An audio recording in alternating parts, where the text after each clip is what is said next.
Black colour শাড়ির সাথে সুন্দর একটা নিউড মেকআপ টিউটোরিয়াল নিয়ে আজকে আমি চলে আসলাম। আসসালামু আলাইকুম, আমি মেহজাবিন কলি চলে আসলাম জেরিস মেকওভার থেকে নতুন একটি মেকআপ টিউটোরিয়াল নিয়ে। আজকে অনেকদিন পর আপনাদের সাথে একটা মেকআপ টিউটোরিয়াল শেয়ার করছি। তাই আমি চলো লেটস গো মেকআপটা শুরু করা যায়। প্রথমে আমি স্কিনটাকে ভালো করে ময়শ্চারাইজ করে নিয়েছি অ্যান্ড দেন আমি প্রাইমার অ্যাপ্লাই করে নিয়েছি। আজকে আমি সবগুলো প্রোডাক্টই আপনাদের সাথে রিভিল করছি যে কোনটা আমি কী ধরনের মেকআপ লুক করছি আর কোথায় কোথায় কোনটা ইউজ করছি।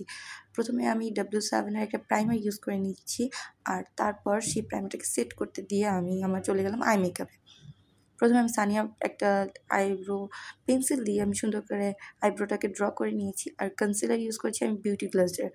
এই কনসিলার প্যালেটটা আসলেই খুব ভালো আর অনেক বেশি পিগমেন্টেড, যার কারণে কনসিলারটা অনেক সুন্দর করে ড্রাই হয়ে যায়, ম্যাট হয়ে যায় আর ফেসের সাথে অনেক সুন্দর করে সেট হয়ে যায়।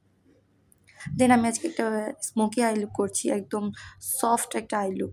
প্রথমে আমি আইলিডে ব্ল্যাক কালার শ্যাডো ইউজ করে নিয়েছি আর সেটাকে সুন্দর করে ব্লেন্ড করে একটা ডার্ক ব্রাউন বা পিঙ্কিশ ব্রাউন টাইপের একটা কালার নিয়ে সেটাকে সুন্দর করে ব্লেন্ড করে দিচ্ছি আউটার কর্নারে। দুটো আই শ্যাডোর কালারগুলোকে আমি সুন্দর করে আইলিডে সুন্দর করে ব্লেন্ড করে নিয়েছি। আর এই ছিল আমার সিম্পল একটা আই লুক। তারপর আমি চলে গেলাম আমার বেস মেকআপে। আর বেস মেকআপে আমি প্রথমে কালার কারেক্টিং করে নিচ্ছিলাম বিউটি গ্লেজের প্যালেট থেকেই একদম পিচ কালার একটা শ্যাডো নিয়ে সেটাকে সুন্দর করে ব্লেন্ড করে নিলাম। আর তারপর হচ্ছে নতুন একটা ফাউন্ডেশন ইউজ করলাম আজকে আমি। আজকে ব্র্যান্ডটাকে আমি দেখিয়ে দিলাম, বাট বলবো না, আপনারা কমেন্ট করে জানিয়ে দেবেন আমি কোন ব্র্যান্ডের ফাউন্ডেশন আজকে ইউজ করেছি। এই ফাউন্ডেশনটা লাইট টু বিল্ডেবল কাভারেজ, একদম ন্যাচারাল একটা কাভারেজ। আর আপনার ফেসে যে ফাউন্ডেশন আছে সেটি একদম বোঝা যাবে না, আপনি কোনো ভারী হ্যাভি ফিল করবেন না। তারপর আমি সেটাকে সুন্দর করে ব্লেন্ড করে আমি এখন চলে গেলাম ব্লাশে। আর আমি আজকে হ্যান্ডিয়ানের ব্লাশ ইউজ করছি, লাভ কেক সেটা। আর সেটাকেও সুন্দর করে ব্লেন্ড করে নিচ্ছি। মেকআপ যত সুন্দর করে আপনি ব্লেন্ডিং করবেন অত সুন্দর করে আপনার মেকআপটা সেট হয়ে থাকবে আর অনেকক্ষণ ফেসে লাস্টিং করবে। তারপর সুন্দর করে সেটাকেও ব্লেন্ড করে এখন আমি কম্প্যাক্ট পাউডার দিয়ে সেট করে নিচ্ছি। এখানে আমি লুজ পাউডার দিয়েও সেট করেছি, বাট ওই স্টেপটা মিসিং হয়ে গেছে, আমি ক্লিপটা নিতে ভুলে গিয়েছি, তাই মুখে বলে দিলাম।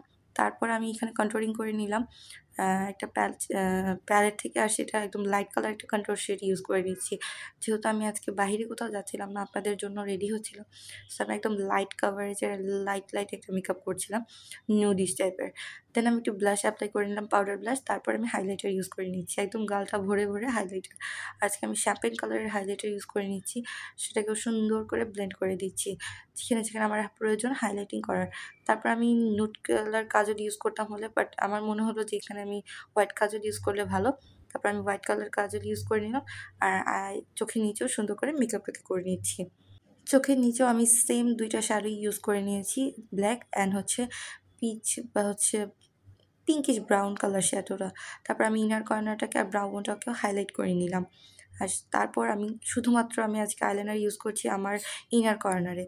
সুন্দর করে একদম ছোট্ট ছোট্ট স্ট্রোকে আমি কিছু আইলাইনার দিয়ে নিলাম, শুধু আমার ইনার কর্নারটাকে একটু হাইলাইট করার জন্য, একটু বড় দেখানোর জন্য। তারপর আমি এখানে মাস্কারা ইউজ করে নিচ্ছি অ্যান্ড ওয়েট এন একটা লিপ লাইনার ইউজ করে নিচ্ছি। দেন লিপস লাইনার আমি পুরো লিপসটাকে সুন্দর করে লাইন করে একটু অমব্রে শেড করেছি আজকে আমি লিপসটাকে। আর তারপর আমি একটা পিচ কালার বা একটু বেবি পিঙ্ক কালার বা একটু ব্রাউন পিঙ্কিশ কালার একটা লিপস্টিক দিয়েছি। আমি কালারটা বলতে পারছি না, এখানে যে কালারটা দেখাচ্ছে এক্স্যাক্ট সেই কালারটাই ইউজ করেছি। আর দেন আমি আমার ড্রেসটাকে চেঞ্জ করে চলে আসলাম। এই হচ্ছে আমার ফাইনাল লুক। সবার কেমন লেগেছে অবশ্যই আমাকে কমেন্ট করে জানিয়ে দেবেন। আর নেক্সট কেমন মেকআপ টিউটোরিয়াল চান সেটাও জানিয়ে দেবেন। আজকে এই পর্যন্ত, আল্লাহ হাফেজ।